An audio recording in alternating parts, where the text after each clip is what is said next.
Hello everyone, today I will show you how to convert custom pages from a PDF file to Word file using Wondershare PDF element.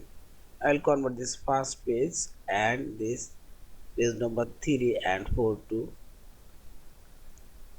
Word file. Now click on this convert option and here you will find this Word option. Select here and select here this Word docs option and output, and now click on the setting option. And setting dialog box, select your custom pages and first type page number 1 and pages comma.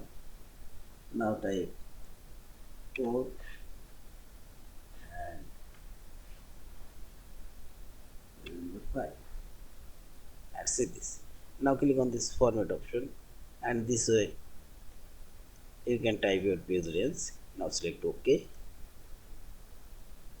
and finally select OK and set this and open folder.